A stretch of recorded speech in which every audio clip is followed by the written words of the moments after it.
Ano po masasabi niyo, Brother Philip, dun sa nagsisimulan ng negosyo na after 1 year, biglang bumababa yung sales nila? I think, Carl, isa sa reason kung bakit nangyari wala nakafocus sa sales and marketing. Isa sa dapat mong pagtrabahuan palagi is the lifeblood of your business, which is sales.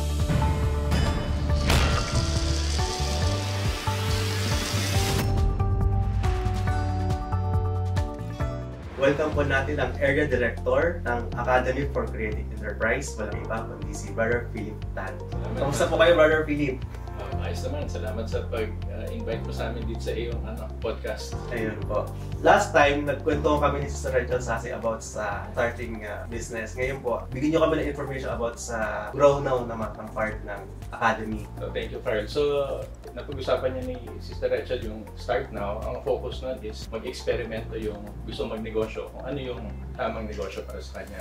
Kikita ba talaga yung idea niya, iniisip niyang negosyo at kaya niya bang mapasweldo yung sarili niya kahit minimum wage. Pag nagawa na niya yun, na-assess niya yung sarili niya na ready siya, maganda yung negosyo. Ang susunod na importante is planuhin niya paano lalaki yung negosyo na yun. At marami ng implication yun. Kasi kailangan magpa-register ng negosyo, kailangan magbayad ng tax. So lahat ng yun, kailangan na i-consider ngayon doon sa pagpaplano niya ng negosyo. Yan ang objective na Grow Now. So, kailan ako mag-decide na kumuha ng business permit kung yan po yung part ng Grow Now? Para maging sustainable, kailangan maging legit. So, kailangan niya magkaroon ng pangalan.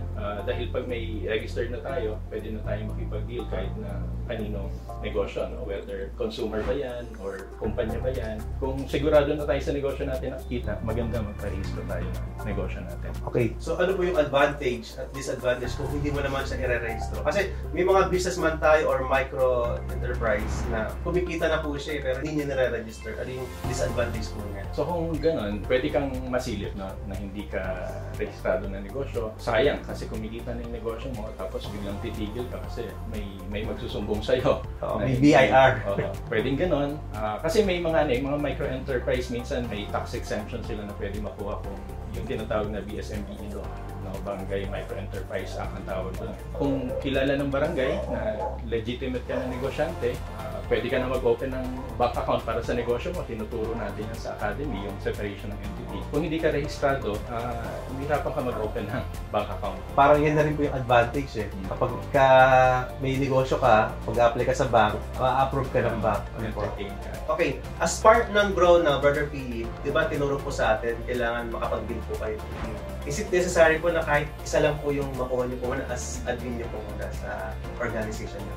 Okay, so kung tayo, nakita na natin na gumaganda yung negosyo, may potential talaga siya. Maganda, may pangarap ka na kung ano yung gusto mong maging organisasyon. Kasi kung mag-isa ka lang sa negosyo mo, eventually, you will hate your business. Diba? So, kaya gumawa ka na ng organizational chart para, kunyari, bakery or catering yung business mo, nandun yung owner, nandun yung baker. So, maybe ang una mo i-hire yung baker. So, ang sinasabi ni Brother Philip, kailangan mag-build ka ng organizational chart mo. Kahit nagsisimula ka pa lang. Dahil, para magkaroon ka ng accountability. Diba, ikaw yung owner, tapos meron kang bake shop, meron isang baker. Kung merong magkakaproblema dun sa gawa mo sa tinapay, so meron kang pwedeng i-pinpoint kung sino yung problema. Pwede mong sabihin yung baker ang may problema doon. So halimbawa naman, kahit dalawa lang kayo, in partnership, yung isa nasa finance, yung isa nasa operation. Kung may problema sa finance, syempre, ikaw yung i-pinpoint kasi ikaw yung nakalagay doon. Merong accountability kahit dalawa pa lang kayo. So ibig sabihin, nagsisimula ka pa lang, tama na yung pinagsisimulan mo dahil meron kang org chart na sinimulan. So yun, after po natin makapag-build ng org chart, kahit dalawa lang po kayo. So ano pa yung next na move na gagawin natin? Although hindi naman ito sequential, maganda, naisip mo na yung tinatawag na business plan. Yung business plan, doon mo naman nilalagay sa isang siguro spreadsheet or sa isang papel. Ano yung forecast pagdating sa pera ng iyong negosyo? May forecast ka kung ilan ang magiging project mo at kung ganong karaming project, ilang tao ang kailangan mo, ilang gamit kailangan mo. So, para alam mo yung mga resources na kailangan pagkagastusan at ano yung magiging impact nun sa kita ng negosyo mo. Especially pa pag may tao na po tayo. Kasi mag-a-avert pa rin siya dun sa income statement natin or sa finances natin na kailangan maglaan ng budget para dun sa salary ng tao. Benefit nila, SSS, lahat yun. Magkakaroon ng implication. Dati wala kang ganong responsibilidad, ngayon meron na. Kaya kailangan may forecast ka. So kung nagkaroon ka na ng empleyado, tumataas yung fixed expenses ng negosyo mo, magbabago din yung break-even point mo. So kailangan alam mo yun, tinitignan mo yun palagi. Naalala ko po, Brother Philip, nung nagsimula kami ni Mami, kami lang dalawa. Nung nag-hire kami ng tao, kumbaga parang sa umpisa, parang bababa bumaba yung sales mo, pero gumagaan naman po yung trabaho namin, which is good naman on our part. Kasi dati po ang sistema namin, pagod na pagod kami dahil kami lang. Yes, malaki income, pero pagod na pagod kami. Pero this time, nag-hire kami ng tao para mabawasan naman po yung pagod namin. Though yung sales naman, hindi naman ganun kababa, pero mararamdaman mo pa rin na bumaba siya kahit papaano. So, totoo yan kasi syempre kumakain na ng resources yung negosyo mo. Hindi na lang ikaw ang sinisweldohan. Marami ng responsibilidad. May rental ka na. Gobyerno, kakain din sila.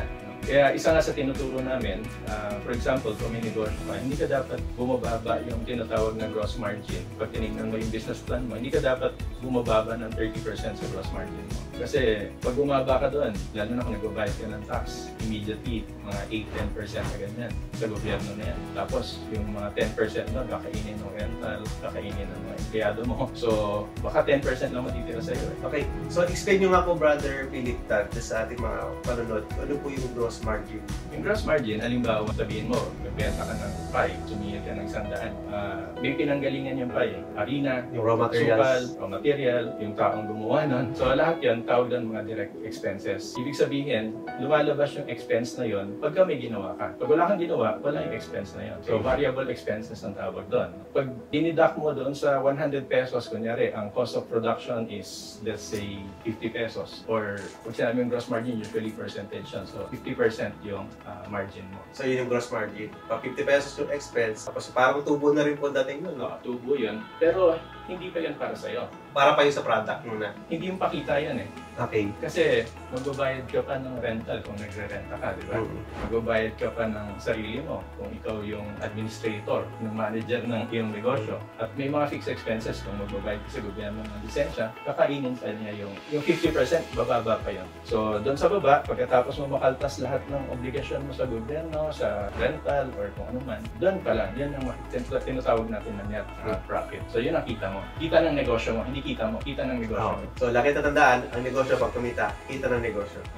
Meron tayong business rule of thumb, Brother Philip, nang sabi doon, work on your business, not in your business. Ano pong masasabi niyo doon? Work on your business, ibig sabihin, nagtatrabaho ka, medyo malayo ka sa negosyo mo, napapagplanuhan mo yung negosyo mo, not in your business. Kasi pag ikaw yung nagbe-bake, pagod na pagod ka na, yung 8, 10, 12 hours mo, naubos sa paggagawa ng cake or kung ano man niluluto mo. No? Tapos bigla nila magugulat ka, ba't wala ng customer? Walang dumadating na benta. Busy-busy ka ng malaking project, naubos ang oras mo, pero walang nag-a-attend dun sa sales o sa future ng business natin.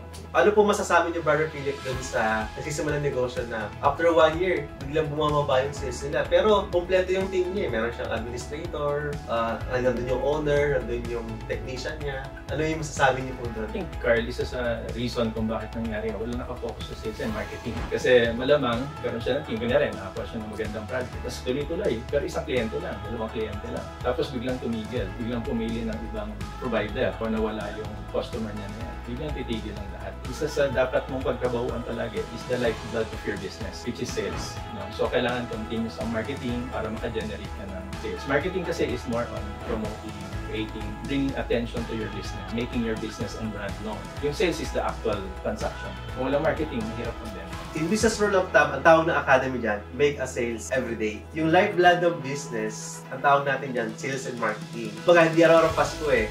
Meron kang project ngayon, may sales ka ngayon. Pero dapat, ahead of time, palagi may isang tao, huwag mo kalilimutan, na meron kang kasama na mag-sales and marketing para sa'yo. Or else, ikaw bilang owner, huwag kang titigil. Humanap ka palagi na market mo or ng iyong mga new projects or new consumer or customers para hindi ka maubusan. Kasi time ka maubusan ka. Pero isipin mo, meron ka mga fixed cost. Meron kang kailangan bayaran na tao, kailangan bayaran na utility. So, lagi mo tatandaan, yun yung hindi mo kayang kontrolin, yung mga fixed cost mo. Pero yung mga bagay na kaya mo kontrolin, like paghahanap ng mga new consumer customers, huwag mo titigilan ka. Kasi time will come, kumbaga may 2 days sa negosyo. So, yun, last question ko po. Dahil alam ko naman po, mahabang talakayan to. So, yung last question ko po, merong another rule of thumb, Brother Philip, at tawag natin doon, hire slow, fire fast, when it comes to recruiting people. So, napaka-importante yung tao sa negosyo natin. Sila yung tutulong sa'yo lumaki ang negosyo mo o tutulong sa'yo na ibagsak yung negosyo mo. So, babalik tayo sa organizational chart kanina, di ba? So, kung inalam mo na kung ano yung mga kailangan ng negosyo mo, susunod na alamin mo, ano dapat yung mga skill set o kaalaman na meron sila. Para hindi tayo mag-hire based lang sa relasyon natin. No? Kasi isa yan sa nagiging problema ng mga nagsisimulang negosyo. Kaya importante, kaya sabi hire slow, pag-aralan mo muna ano yung mga tinatawag na kakayahan. Tapos, pag may kinakausap ka, okay lang kung kamag-anak mo, pero tignan mo kung magmamatch siya dun sa mga kakayahan na nilista mo para magawa ng ayos yung trabaho. Kasi nabanggit po kanina, kapag nag-hire ka ng maling tao, pwede itong ikabagsak ng negosyo mo. Kasi maling tao po yung ano niya, no, na ang kinuha niya. Kami po ni Mrs., yung aming negosyo, hindi kami naghahanap ng best people. Ang hinahanap namin, right people, para tumakbo yung negosyo namin na mas maayos. Tama yan. Yung isang magaling na libro, yung Good to Great, no, si Jim Collins. Ang tawag niya doon is bringing the right people in the bus. Dapat dadalhin mo sa negosyo mo yung mga tamang tao kasi sila yung tutulong sa'yo para planuhin yung paglago ng negosyo. Pero this time po, siguro po para sa mga nagsisimulang negosyo, advice ko rin, huwag niyo kalimutan wag kumuha ng Gen Z. Yung Gen Z po kasi yan sila eh. Di ba po sila kasi mag-isip? Parang doon sa mga 90s na sinila. Ano masabi niyo, brother? Maganda yan. Kasi una alam nila yung trend sa market. No? Sila na yung future na market. Digital native sila tawag, di ba?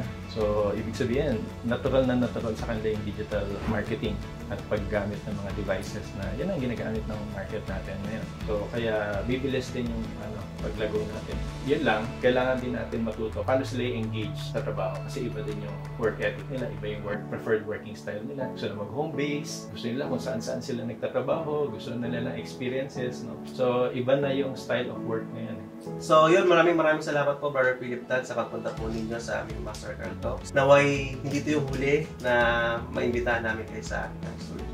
Invite niyo po sila, Brother Philip, sa Academy for Creating Enterprise kung may mga announcement po kayo. Oo, may malaki tayong event ngayong June, from June 22 to 29, mangyayari yung ating annual conference. No? So, virtual ito, 1 week of virtual activities. So, meron tayong Search for Entrepreneur of the Year. So, doon natin gagawin yung competition na yon. Tapos, may business conferences tayo. Tapos, may mga online mentoring din. May panel discussion din tayo. Dahil marami yon, kailangan pumunta kayo doon sa website. No? www.academyawards.ph. So, punta lang kayo doon, makita niyo lahat ng event. Mag-register kayo doon sa mga events na iba-iba. So, thank you again for allowing us to participate dito and to share our konting knowledge, no, sa mga entrepreneurs natin.